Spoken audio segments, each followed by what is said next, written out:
اعوذ باللہ من الشیطان الرجیم بسم اللہ الرحمن الرحیم یا ایھا الذین آمنوا ان کثیرا من الاحبار والرہبان لیأکلون اموال الناس بالباطل ویصدون عن سبیل اللہ والذین یکنزون الذہب والفضة ولا ينفقونها فی سبیل اللہ فبشرہم بعذاب علیم۔ یہ آیت بھی بہت اہم ہے، اس لیے کہ جو مسلمان امتوں کے اندر علماء اور احبار اور صوفیاء، یا آپ ایک لفظ استعمال کریں مذہبی پیشوا، جو بھی ایک طبقہ بن جاتا ہے، اگر ان میں دنیا کی محبت اور مال کی محبت آ جائے، ایک عام کاروباری آدمی ہے، دنیا کا کاروبار کرتا ہے، اب ظاہر بات ہے حلال ذریعے سے کما رہا ہے، اچھا کھائے اچھا پہنے، ٹھیک ہے، کوئی جائیداد بھی بناتا ہے، کوئی حرام کام نہیں ہے، اس کی اولاد کو منتقل ہو جائے گی، لیکن یہ کہ جو شخص دین کی خدمت میں لگا ہوا ہے، اب اسے فرض کیجئے کوئی ہدیہ دے رہا ہے، کوئی اس کو اگر فرض کیجئے تحفہ دے رہا ہے یا کسی طریقے سے، تو دین کے لیے دے رہا ہے۔ اگر یہ لوگ بھی اپنے پاس دولت جمع کریں، اگر یہ اپنی جائیدادیں بنائیں، تو یہ بدترین انسان ہے آسمان کی چھت کے نیچے کے۔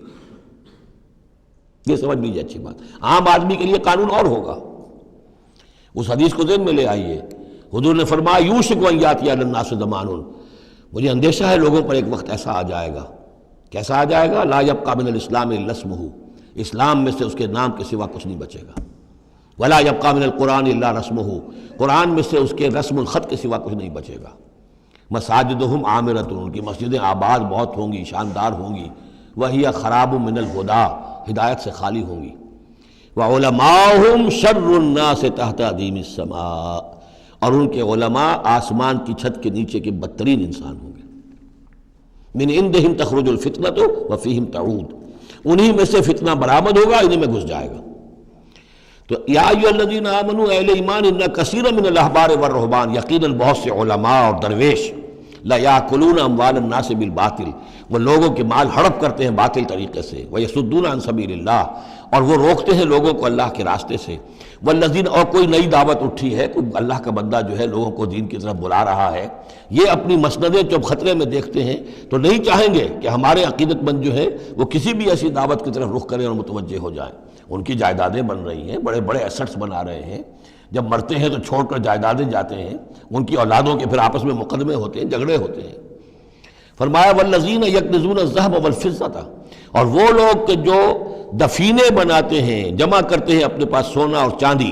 ولا ينفقونها فی سبیل اللہ، اور وہ خرچ نہیں کرتے اس کو اللہ کی راہ میں، فبشرہم بعذاب علیم، تو ان کو بشارت دے دیجیے عذاب علیم کی، دردناک عذاب کی۔ یوم یحمى علیہا فی نار جہنم، جس دن کہ ان کو تپایا جائے گا ان چیزوں کو جہنم کی آگ میں، فتکویٰ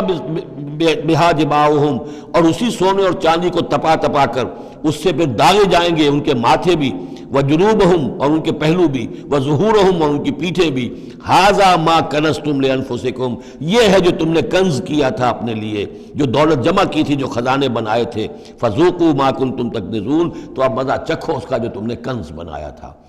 صدق اللہ العظیم۔